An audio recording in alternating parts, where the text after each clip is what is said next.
years, and we'd like to sum it all up for all the blessings that we have received using the word feast with letter F, which means friendship.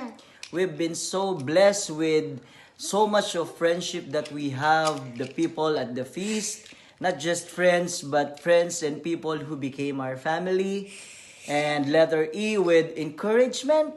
We have been receiving so much of encouragement to all the people at the feast, those who really believe in us, and sometimes we're doubting ourselves, who really always encouraging us to do our best, to dream big, so that we know that dreams will come true. And A, with abundance, we are basically blessed, not just financially, but spiritually with all the people at the feast.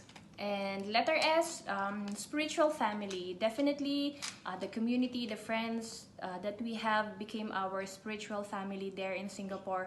Praying for us, praying with us for our dreams, for our petitions, for good health, for blessings.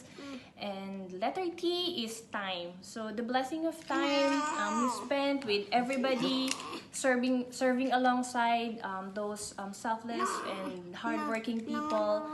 And the time that we spent with you guys, the time we spent with everybody, is definitely the time that we will always be in our heart, that we will always remember and cherish. Yung Christmas na darating, this December is actually very special. Not only because Angel will be turning 8 years old. This December marks an end of a year, 2019, but also at the end of a decade. So this decade has been very special to us kasi kagaya nung topic sa ating feast, ang topic na bigay is faith. So for us, the feast has been a blessing in so many ways. It was actually first feast of 2010 nung naka-attend kami sa feast as first-timers. And at that time, mag-boyfriend pa lang kami ni Ian, we were planning to get married, ganyan. But then, after that, thanks to the feast, kila Brother June, Sis Cory, and all the leaders ng feast, we were able to slowly build our dreams one at a time. God has been very faithful, and through the feast na natupad yung mga wishes namin. First is to get married and to have 2 beautiful children. And now we have them with us. Kaya nagpapasalamat kami sa feast na I know na we will never be able to reach or have the kind of family that we have now, the spiritual values that we are imparting in our children, the kind of marriage that we have, and the faith that we have in the Lord kung wala lang feast. So, sa lahat ng mga leaders and co-servants sa feast, we are very, very blessed and thankful for all of you. We miss you all. And sa mga nagsiserve nandyan ngayon, sa mga bagong members ng Feast North, we would like to encourage you to keep on serving, keep loving the brothers and sisters, and nurture your relationships together kasi it's really a privilege na to be able to grow in faith and to build the kind of family that we have in Feast North. So, yun lang po. We thank you and we are so blessed to have you in our lives. So, wherever we are, yung mga kasama namin before, ngayon, or yung mga susunod pa na mga magiging leaders ng Feast North, we're always here to encourage you and to pray for you. Thank you very much for the gift of faith that you have given our family. We will never have this kind of family without you. We love you! 7 years, grabe. 7 years of plenty. 7 years of challenges. But I know the Lord was with you throughout that 7 years and He never left you. And I pray that the Lord will continue to give you those gifts, the 7 gifts of the Holy Spirit. And one of them is the gift of wisdom. I know that the leaders there are full of wisdom. And as they grow old, of course, hindi lang sa edad, but when it comes to your relationship with the Lord, you mature. And along with that, to your to your adversities in life, to your challenges in life, you grow in wisdom as well. So I pray that you never run out from those adversities, but instead face them head on, because the God is with you and God will continue to bless you mightily. So I'm sure many of us here have been hurt before, or maybe still in the process of hurting. Well, this is what I learned from the feast, specifically about God's love and our broken hearts. Many of us, after a broken heart, there is that, of course, that natural desire to be healed and be whole again. But oftentimes, we just focus on the word healing, like some magic medicine that will immediately take the pain away and make us feel good. My friends, this is what I learned in the feast and through the several talks that I've heard from other speakers, and of course, for my own personal prayers and reflection. The true path to healing is through forgiveness. Say forgiveness. Look at the person next to you and ask, do you take a shower? Go ahead, tanungin mo. Naliligo ka ba? We take a shower to rid ourselves of dirt, grime, stickiness, and yes, even to wash away scars. We make the decision every day so that we feel refreshed, we feel brand new, and much like in our other aspects of our lives, someone hurts us every now and then, offends us, and puts dirt in our hearts. And like taking a shower, forgiveness is a decision to wash away the dirt, the scars, and the pain. Brothers and sisters, smell the person next to you. Yes. Sige, amuyin mo. That's what I said. Amuyin mo yung katabi mo. Now, if there is anything unpleasant na naamoy mo sa katabi mo, forgive them. Here's the funny thing about forgiveness, bro and sis. We don't have to wait for the time we think the other person needs to be forgiven. Ask me why. Why? You forgive not because they deserve to be forgiven, but because you deserve to forgive. You deserve to be free from hatred and bitterness. Let's look at Jesus' example. From the book of Titus chapter 3 verse 5. He saved us. It was not because of any good deeds that we ourselves had done, but because of his own mercy that he saved us. Let me repeat. It was not because of any good deeds that we ourselves have done, but because of his own mercy that he saved us. Brothers and sisters, what does that mean? Jesus is telling us that forgiveness is not an emotion, that we don't have to wait for the other person's repentance to choose to forgive him or her or they. We make a decision to forgive others because we have decided to be free of all that negativity and pain and loss. You decide to be clean. Just like I said earlier, you decide to take a shower. You decide to be clean. You decide to wash away the hurt, the pain, the loss through forgiveness. It is not an emotion, but a decision.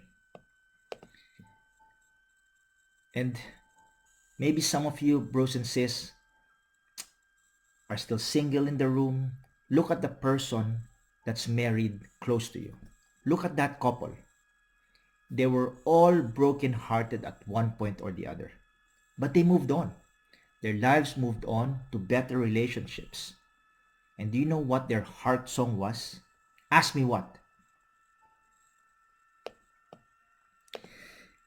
Tuloy pa rin ang awit ng buhay ko. Nagbago man ang hugis ng puso mo. Handa na akong hamunin ang aking mundo pagkatuloy pa rin. Yes, brothers and sisters, your life will move on. But you have to make that decision to forgive and move on. And, brothers and sisters, my friends, that is the path to healing.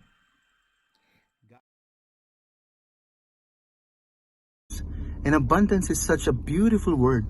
It means having plenty of something or a large quantity or oversupply. And our God is a God of abundance. And there are three things that I want to talk to you about abundance today. Number one, you and me, as a son and daughter of God, we are already abundantly blessed. Yes, you are already abundantly blessed. God's provisions, God's graces, God's blessings are just everywhere. As I've said times before, answered prayers are not the only way to define blessings. For you would have received blessings after blessings, even if you did not pray for them. But some of you might stand up and say, well, I don't feel like I have an abundant life. And let me answer that through my second point. And my message to you is, where there is God, there is always enough. Where there is God, there is always enough. Material things, financial wealth, these are good things for us. But brothers and sisters, let me tell you this. You can feel that sense of having enough, having an abundant life, even with the simple things in life. Do this one exercise when you get home. Write the names of your family, write the names of your friends, and you would realize that you have been blessed all along. These are the people who have given their gift of time, friendship, and love to you. You see, sometimes abundance is not about getting what you want or getting what you need. Sometimes it's about fully appreciating and enjoying what you already have. Fully enjoying and appreciating what you already have. Which brings me to my last and final point. And it's really a call for a change in the mindset, and it's a call to action. That whenever we think about abundance, let's shift the focus from trying to acquire the things that we need or the things that we want, and shift the focus to giving what we already have. Brothers and sisters, let us convert the gift of abundance to the gift of giving. Brothers and sisters, with abundance in your life, be that gift to somebody who has asked for it. You are the abundance that somebody has prayed for.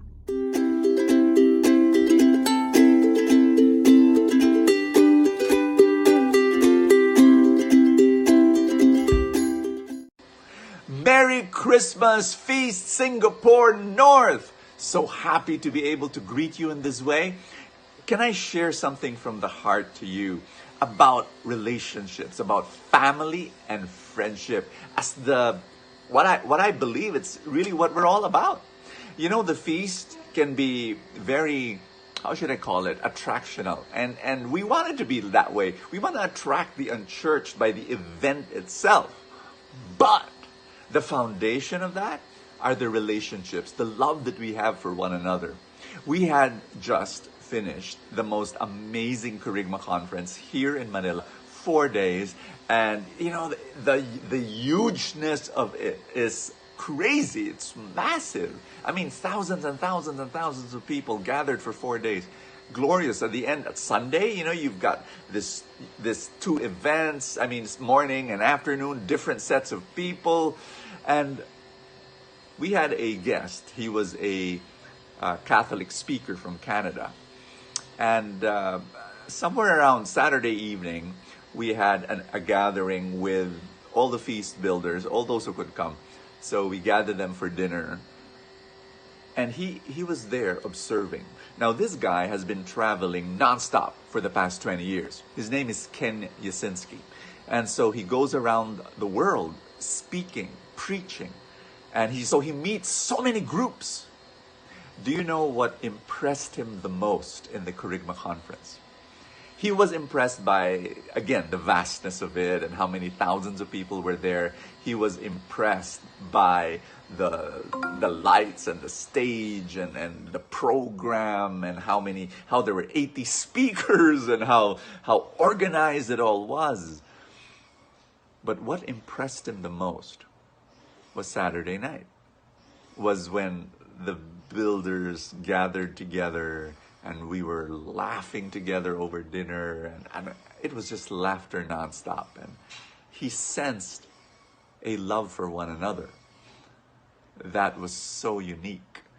And by the way, I'm not saying the feast builders don't fight and don't argue and don't we do, but underneath it all was this love that we have, that we give to one another, that's not our own love, but the love of Jesus. And I just want to share that with you, that bottom line, it's our relationships that's the glue. It's the foundation of all that we do. And so I'm encouraging you now to make that decision, that it is your love that it is God's love in us that overflows to our friends, to our family. That's who we are. That's who we are in the light of Jesus. Bottom line. And so may your friendships and your family overflow with God's love. God bless you. Merry Christmas.